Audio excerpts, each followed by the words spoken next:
This episode is made possible with the help of our friends at Deep Eddy Vodka. All right, everyone, there are many things I love about this vodka. Maybe that it's distilled 10 times, which makes it super smooth. It also happens to be gluten-free. And it is authentic American vodka made in Austin, Texas. But here's what I love about Deep Eddy Vodka. They work with quite a few different charitable organizations in their community to support bartenders as well as musicians and music industry professionals in and around the Austin area. To learn more about Deep Eddy, go to deepeddyvodka.com and follow them on social media at Deep Eddy Vodka. Deep Eddy, we thank you.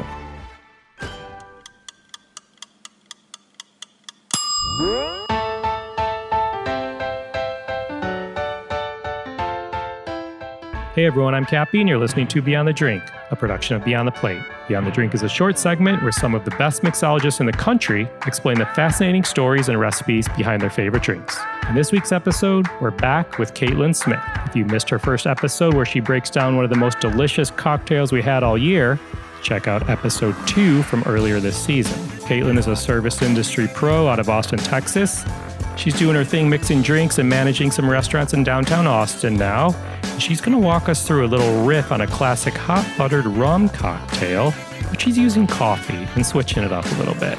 This drink does have multiple components, which those components can also be used in other beverage applications, so have fun with it.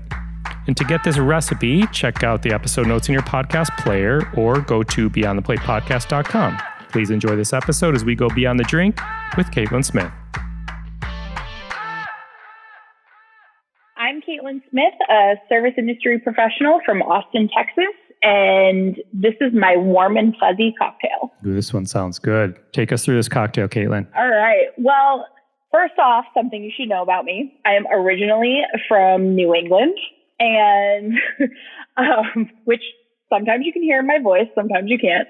And now I live in Austin, Texas, but very kind of rooted in that New England cocktail scene are the old classics. And the Hot Buttered Rum cocktail is something that not a lot of people are familiar with, especially down here in the South, which I found kind of crazy.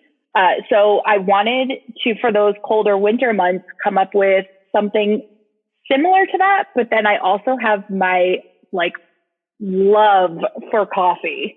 I drink so much coffee. So this was the perfect marriage of cocktail and coffee for me. And at the time that I came up with this, the bulletproof coffee was really popular. So that was sort of another kind of little inspiration, and it all just came together really easily for me. So basically what I did was I took a vanilla vodka, which if you don't want to use a vanilla vodka, you can use a regular vodka and put, a little bit of vanilla flavor somehow in there if you want. And then I used actually a smoked rum, which are pretty easy to find. You could use any dark rum as well if you want, but I like that sort of depth to the smoked rum. And then I made a pecan syrup to sweeten the drink.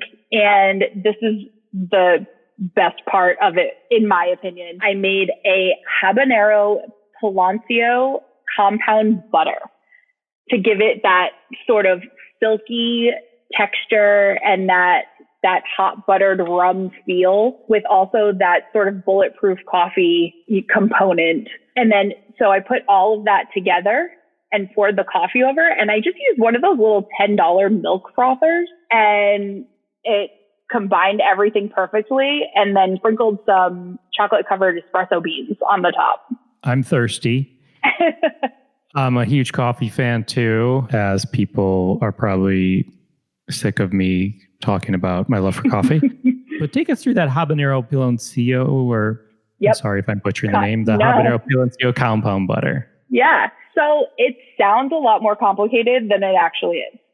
So essentially, piloncillo it's kind of like a brown sugar. It's a spiced brown sugar. And so just made a quick syrup out of that so I melted that down with some water and added a couple of habaneros and reduced it down. So it was actually pretty thick and was able to combine with the butter. And then I just put the butter in a KitchenAid. I left I had softened butter and put about a pound in the KitchenAid and added the habanero Palacio syrup to sweeten it up and give it that nice, like, spice kick to it. That was pretty much it. And then refrigerated it. You can do a couple different ways. I just like to take like a tablespoon out and put it right into the coffee cup with the rum, the vodka, and the pecan syrup. If you're making a ton of them, you can actually form butter pads beforehand and chill them, and it's portioned out ready for you to go.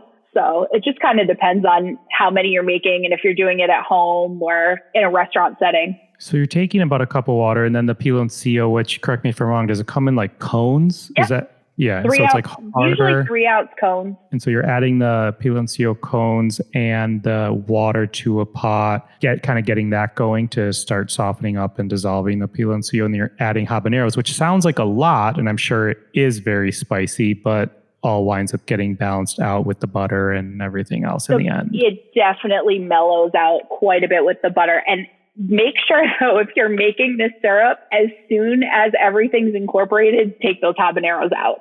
And if you don't love spice, scale back on the habaneros or just remove them altogether. Yeah, you don't even have to use the habaneros. I throw canela in there too to give it a little bit of that earthier cinnamon flavor. You can kind of add anything. You could put clove in there. You could do, like, even if you really like that licorice, you could do like the star anise and any of that. So yeah. And then I'm not letting you go before you walk us through the pecan syrup. Pecan syrup, again, super easy. Just make a quick, simple syrup, equal parts water, sugar. I used dark brown sugar because I like that sort of molasses flavor to it. And I toasted a cup of pecans and added them to my simple syrup, cooked it down, and I put a stick of canela in there as well for a little more depth to it, and then strained all that out, and you're left with a really rich pecan syrup. How long did you let it simmer and or kind of sit and infuse? That one takes a little longer because of those toasted pecans.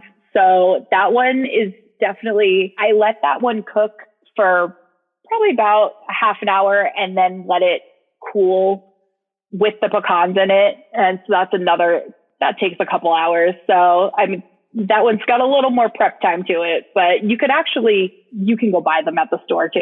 You can buy a pecan syrup if you need to.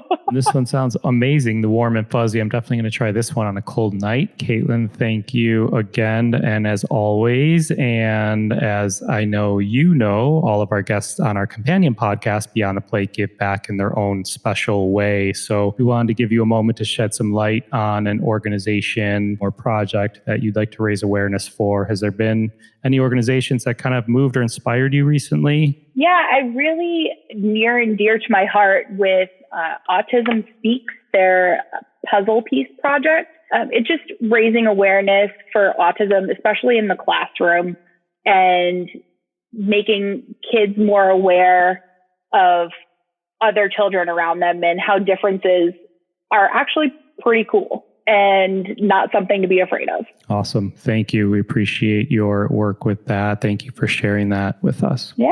And as you've heard from Caitlin in past episodes, she does some incredible work with some other organizations. So make sure you go back to check out some of the other delicious cocktails. And before we wrap here, let's do a little speed round action. All right. We have 2 questions for you. The first one, what pisses you off behind the bar? Anybody who's slow. If you're slow, get out of my way. I'll take it. What makes you happy behind the bar? Fun. I feed off the energy. I love being busy. I just want to be turning, burning, moving. Let's go. Like, just that, what every bartender gets into it for, just the social fun aspect of it. Yeah, true industry pro right there. Caitlin, thank you for this. Thank you, Gabby. You've provided us with some incredible drinks throughout this series of Beyond the Drink. I will most likely make all 3 of the ones that we've spoken with you about. So thank you. Take care. I know it's a crazy time for the industry, but keep hanging in there and continue to do all the great work that you do. Thank you. I hope to see you soon down in Austin. I know. Likewise. Thank you to Caitlin Smith. To get this recipe, check out the episode notes in your podcast player or go to beyondtheplatepodcast.com. This episode was produced by myself along with Ian Cohen and Joel Yetton. Find me and keep up to date with this podcast across all social media platforms at On Cappy's Plate or go to beyondtheplatepodcast.com. Beyond the Plate is on all the socials at BT Plate Podcast. Please rate, review, and subscribe to this podcast on your listening site of choice. Thank you for listening to Beyond the Drink, a production of Beyond the Plate. I'm Cappy.